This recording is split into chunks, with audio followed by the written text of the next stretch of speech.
कहो नानक सेई जन पूरे, जिना प्रापत साधु तूरे।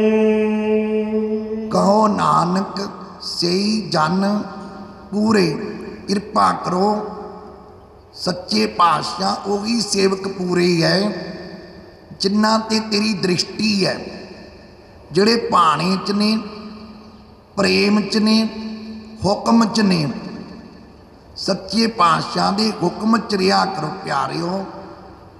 मेरी तो यही बेनती है भी कोशिश करो गुरु ना जोड़न दी। कोई किसी दे दित्तियां अमीर नहीं हो जाता प्यारिओ, कोई किसी दे दित्तियां संसार च जे आपां मान लो कोई निंदक निंदिया दे दे तां ओह जीवन विच आपदी लीह छड्डदा नहीं। जिहड़े रब दे प्यारे ने वो हुक्म बजाई जाते ने, कर्म करने वाले ने आपदा कर्म करना, रब दे प्यारिਆਂ ने अपना कर्म करना।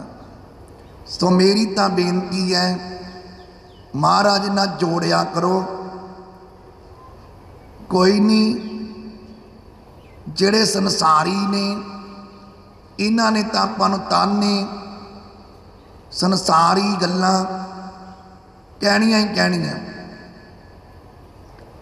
पहलों पहलों तां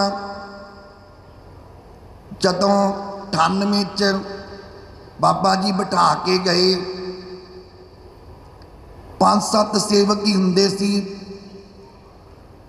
उन्हां विच्चों भी उन्होंने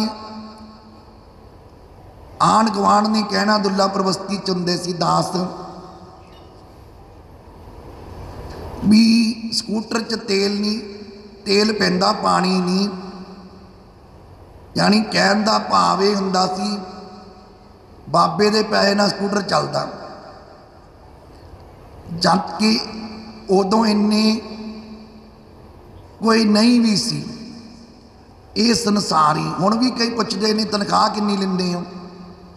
साडे सारे खड़े आ चिट्टे कपड़े वाले गुरसिख प्यारे माता भैनां, कोई तनख्वाह तो है ही नहीं। जिहड़ी तनख्वाह तो हैगा वो दिखदा ही नहीं। जिहड़ी तनख्वाह ये लैंदे हो तुहानूं नहीं दिखदी फिर जाता, क्योंकि ये तनख्वाह होर लैंदे आ, तुहानूं वो दिखदी नहीं। तुहानूं दिखदी आ माया वाली, वो लैंदे नहीं।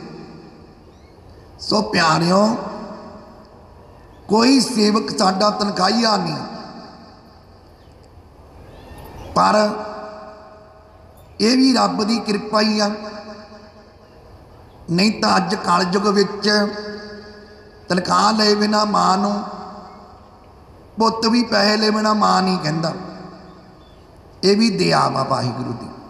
सो मेरी तो यही बेनती आ, संसार विचरदियां बहुत कुछ कहना पैंदा, सुनना पैंदा। जदों मैनूं सरोपो पा के गए लीडर साहबान, उदों बड़ा कुछ लिखिया, जबकि मेरा संबंध कल्ला गुरु ग्रंथ साहब नाल आ। बाणी ही मेरा सब कुछ आ, गुर संगत दी सेवा ही मेरी पार्टी है।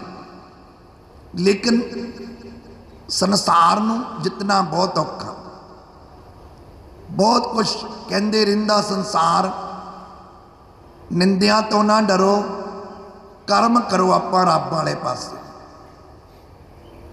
जे कलयुग वधदा वो वधदा तां जे भगतां दी महिमा घटदी आ। आपां भगती च महिमा ना घटन दिओ।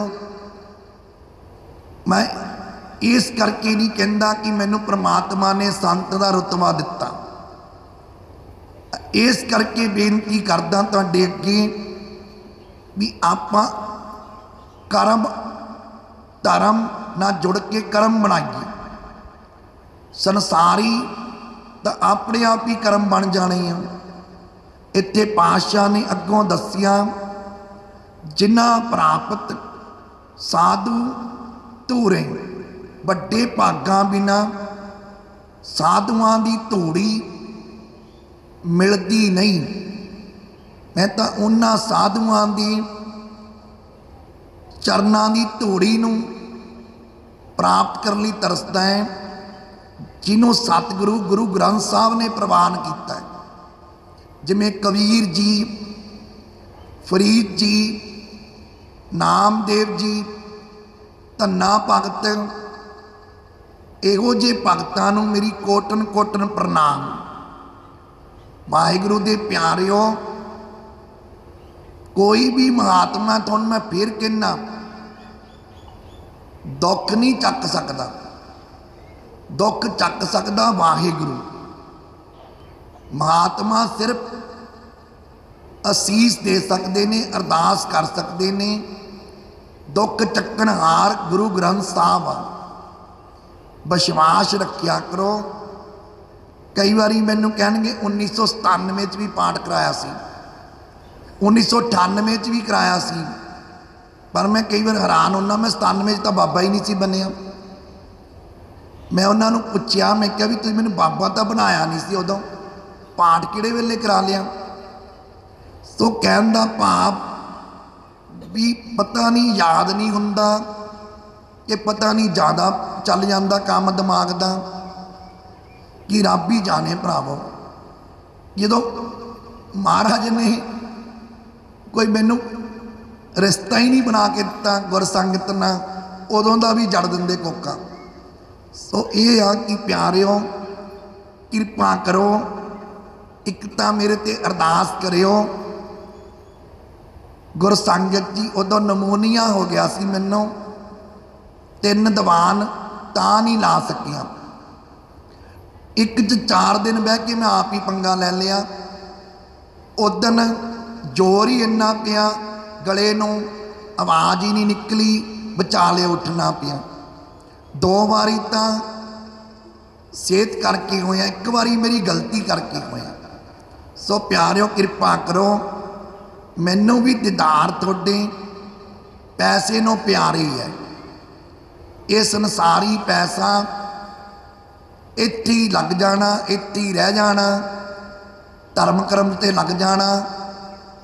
2 प्रशादे खाधे, खाधा पीता लाहे दा, बाकी अहमद शाहे वाला काम आ, कुछ नहीं जाना नाल। एक भरम भुलेखा कढ़ लो चाहे पा लो, ये अपने मन की तब्दीली कर लो चाहे ना कर लो, कुछ नहीं जाना। लीड़े भी नहीं जाने नाल, जिमें आए हैं उवें ही चले जाना। सो यही बेनती है, 2 मिनट मैं होर लैने हैं, उदों बाद मैं गुरसंगत तो किमां दा जाचक हाँ। सो बुलाओ फतेह बोलो। वाहिगुरू जी का खालसा, वाहिगुरू जी की फतेह। गुरु पातशाह दे विसाखी दे दिहाड़े दियां सारी गुरसंगत जी नूं गज वज के बधाइयां। सो आओ आपां जकारा लाइए एक भी सच्चे पातशाह अपने पंथ दी अते सतगुरु अपने साजे हुए गुरु ग्रंथ साहब जी की महिमा जुगो जुग वधावे। अते सच्चे पातशाह सानू सिमरन करन दा 1 घंटा सवेरे, एक आतने नाम जपन दा बल दवे, उद्यम करे अते अमृत धारी बनावे। विसाखी दे दिहाड़े ते गज वज के आपां फतेह बुलाइए। बोले सो निहाल, देग तेग पंथ की। वाहिगुरू जी का खालसा, वाहिगुरू जी की फतेह।